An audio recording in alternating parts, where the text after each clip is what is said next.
Mike and Ethan were twin brothers, identical in appearance but as different as night and day in personality. At 17, they were the perfect mix of teenage rebellion and naivety. Mike was the more cautious one, reserved and introspective, while Ethan craved excitement and pushed boundaries. On this particular Friday evening, Ethan had managed to drag Mike to a party hosted by their school's resident bad boy, Dylan. The party buzzed with energy, pulsating music, flashing lights, and the faint smell of smoke and sweat. Mike, out of his comfort zone, hung by the wall, sipping on a soda, while Ethan dove headfirst into the crowd. "Come on, man," Ethan said, nudging his twin. "You've got to live a little. It's not every day we get invited to something like this."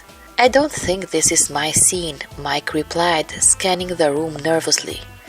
"It's just a party. Relax." Ethan slapped him on the back before disappearing into the throng. As the night went on, Ethan mingled with a group of older boys huddled near the kitchen. Mike eventually wandered over, drawn by his brother's laughter. The boys in the group had an edge, tattoos, scars, and an air of danger that made Mike uneasy. One of them, a guy named Vince, held up a small bag of white powder. "New stuff," Vince said, grinning. "Gives you a real kick. Ever tried it?" Ethan hesitated. "Oh, no, not really." "You should. It's harmless. Just clears your head, makes you feel invincible," Vince said, his grin widening. "A couple of nose-breathing hits and you'll be flying." Mike frowned. "I don't think that's a good idea." "Chill, man," Ethan said, but there was doubt in his voice. The group's laughter echoed like a taunt. "Don't be a wimp, bro," one of the boys sneered. "Even little kids handle this stuff better than you." Feeling the pressure, Ethan grabbed the bag. "Fine, let's try it." He glanced at Mike. "You too, man." "No way," Mike said, shaking his head. "This is stupid." But Ethan wouldn't take no for an answer. "Come on, Mike, don't make me do this alone." Reluctantly, under the weight of his brother's insistence and the gang's mocking stares, Mike took a small hit alongside Ethan. The powder burned his nostrils, leaving a bitter taste in his throat. He immediately regretted it, but didn't say a word. Around midnight, the party began to die down. The twins decided to head home, choosing to take the shortcut through Ravenwood Forest. It was a familiar path, one they'd walked countless times during their childhood. But tonight the woods seemed darker, the air heavier.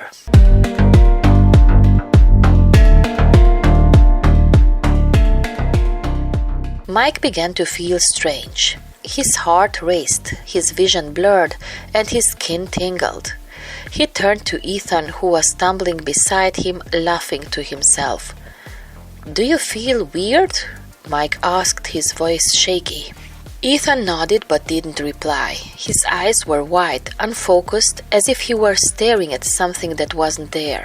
Suddenly a low growl echoed through the trees. Both boys froze. "Did you hear that?" Mike whispered. Ethan laughed nervously.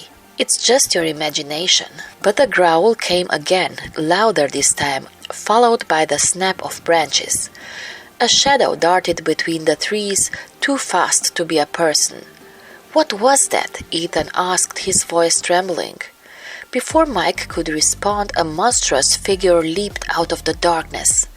It had glowing red eyes, sharp claws, and a gaping mouth filled with jagged teeth.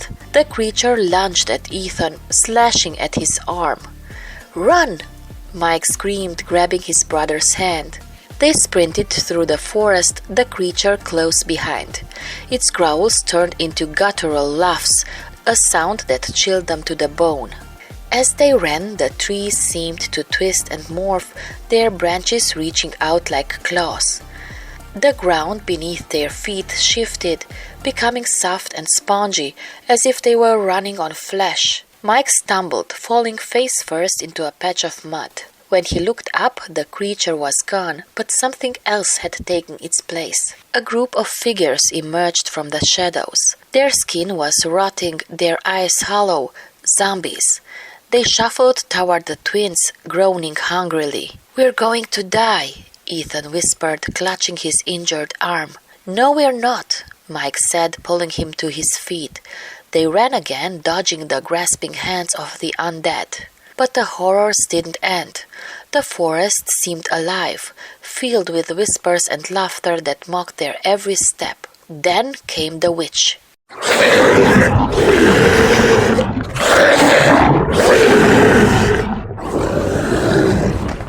She appeared out of nowhere, an old woman in tattered clothes with wild grey hair.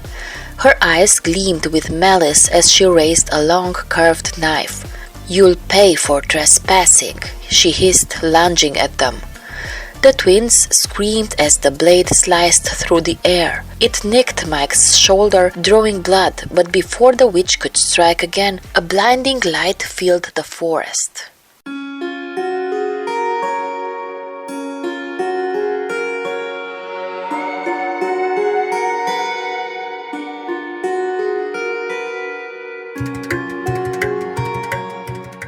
An old man stepped forward, his face obscured by the glow. He held a wooden staff that radiated warmth and protection. The witch hissed and retreated into the shadows, the zombies dissolving into mist. Even the monstrous creature that had chased them earlier seemed to vanish. "You boys shouldn't be here," the man said, his voice calm yet firm. "Come with me." Too frightened to argue, the twins followed him through the forest. The path seemed to straighten and widen, the oppressive darkness lifting. Before they knew it, they were standing on the edge of the woods, their house just a few yards away. "Thank you," Mike said, turning to the man, but he was gone. The next morning, the twins woke up in their beds, their clothes muddy and torn. Ethan's arm was bandaged, and Mike's shoulder throbbed with pain. They looked at each other, memories of the previous night flooding back. "Was it real?" Ethan asked, his voice barely above a whisper. "I don't know," Mike replied. He reached into his pocket and found a small piece of paper. Unfolding it, he read the words aloud. "I'm Ollie, your grandfather who died when you were 10. Last night I protected you from all the evil beings that have been stalking you and trying to kill you. Never take drugs again." Mike stared at Ethan, his heart pounding. Their grandfather had died 7 years ago, but they remembered him well. His warm smile, his deep laugh, and his endless stories about protecting loved ones from harm. "It was him," Ethan said, his voice breaking. "He saved us." The twins sat in silence for a moment, the weight of the experience settling over them. Finally, Ethan spoke. "I'm done," he said. "No more drugs, no more stupid risks." "Me too," Mike agreed. "We have to start thinking for ourselves, not just going along with what people say." Ethan nodded. "Grandpa was watching over us. We can't let him down." From that day forward, the twins stayed true to their promise. They steered clear of trouble, choosing instead to focus on their studies, their passions, and each other. Though they never saw their grandfather again, they felt his presence, a comforting reminder that they were never truly alone.